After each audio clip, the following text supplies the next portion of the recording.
but we're just taking a left turn on how we explain, let's say, the whole story behind it. We give a different viewpoint. Almost like what Bowie used to do with lyrics. He'd be writing, singing a song to you from one perspective, and then another bridge or another verse comes, and he sings it from some other person's perspective that's in the story, you know, and then gets back to it. And it seems a little jarring at first, but then what it really does is add depth to the final product. Sometimes it can be simple. Once again, if you're improvising, let's say, more of a bluesy kind of a thing. If I'm just using like a C blues scale. So right there, I'm going from using minor thirds to the major third. And I could probably, if I wanted to get adventurous,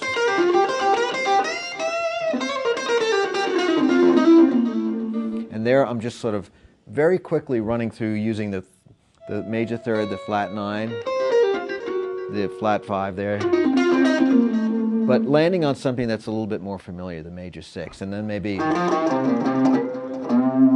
ending on a root like that. Now, I was taught in school that the brain remembers 11 notes, and that if you want to go outside, you can go outside, but by the time you get to the 11th tone, if you want people to feel like you're still in, you got to make sure that note's in. And if you go beyond that, then people basically receive it as that guy's out, he's playing out, you know what I mean? So that's something you can kind of play with. Again, if your structure is minor pentatonic, but you want to just try something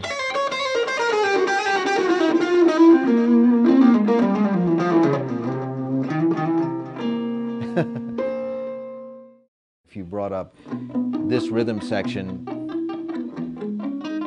that if you start to go while that's playing, it would just sound awful. Right.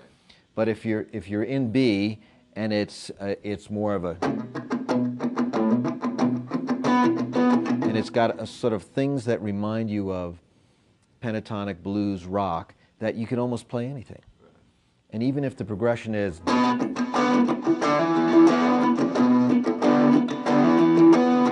you could start with a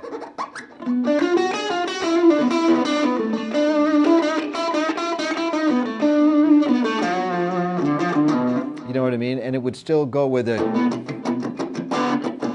In other words, the scale doesn't necessarily have to match up with the chord progression. You know what I mean? But yeah, others, if you're going, I mean, that's totally different. It's a different style of music, and so it's less accepting of you opening those little doors that you talked about and adding the extra notes, the blue notes, the scary notes. But yeah, Blackmore was one of those guys that would, when you least expect it, you know, over sort of a pedal point groove, yeah.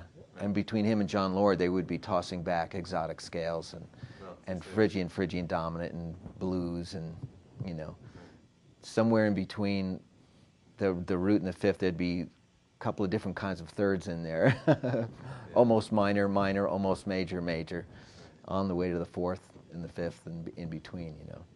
And right. You could do the, you know, and that's the,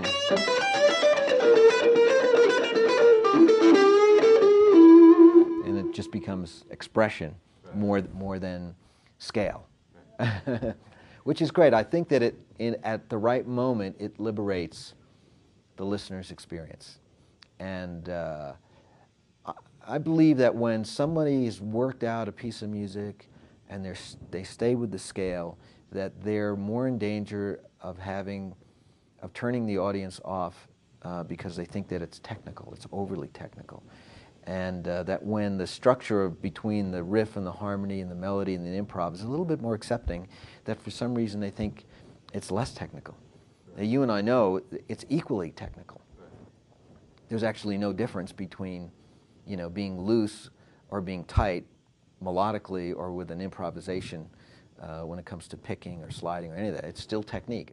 But the audience hears it in a completely different way. And I think that's the emotional impact that comes from strict adherence to harmony versus a more liberal adherence to harmony and how you can improvise over it. It is important to learn all the modes in every key all over your guitar. That's a big order, you know. But in order to be free with that information, technically, you have to get past that memorization stage. You have to get past the visualization stage. And then you have to get past the whole concept of why you'd want to recognize a modal position that you're in, and then how you would react to it. Again, if we have someone says, I've got this riff, and they say, I just need a little melodic thing on top of that. And so at some point you'd have to say, well, what is that? You know, it's this little F-sharp power chord kind of thing, then it goes to this E minor 7. And you'd say, well, what key is that? You know, and so you have to be, can you go from can you say, what are those notes? Can you recognize what chords they represent? And then the next step is, what key do those chords belong to? Are they in the same key, or is it a shift of key when the chord shift? And then if you add up the notes, you'd say, well, there's just a little ambiguity there because there's no third being expressed. So that means that's mine to play with. So is it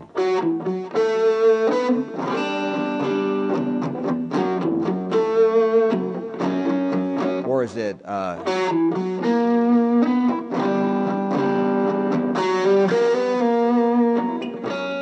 right? And so that's the kind of thing that I would do. And I might sit there, and if I was writing that and play that a million times and try to figure out, do I want the Phrygian dominant version, or do I want the Phrygian, more of a bluesier sound? So, because I could go,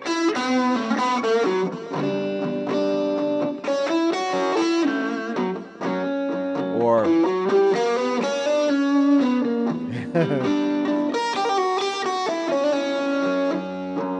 and the way, how do you answer that? You say, well, how do I feel about it? What's the story I'm trying to tell? Or what do I want the audience to imagine? You know, is this about a guy floating down the Mississippi Delta, or the Nile? Right? Yeah, maybe both. That's the kind of thing, you know, like in a G3 jam. That's what you hear, is where we might arrive at a spot in a Hendrix song where the riff is sort of open, and someone does Dorian, the next guy goes Phrygian dominant, the next guy plays with his teeth, the other guy just makes a noise, and the other guy brings out a power drill, and then, you know, and it keeps going back, and you can see the depth of the musicality of each player by how they're sort of playing around with this this opportunity that presents itself. And as I used to tell my students, the fewer the notes in the chords, the more freedom you have melodically when it comes to melody and improvisation. And the more it's sewn up, you start to get limited in how you can get outside of that without running the risk of people thinking you're just playing out for the effect of it.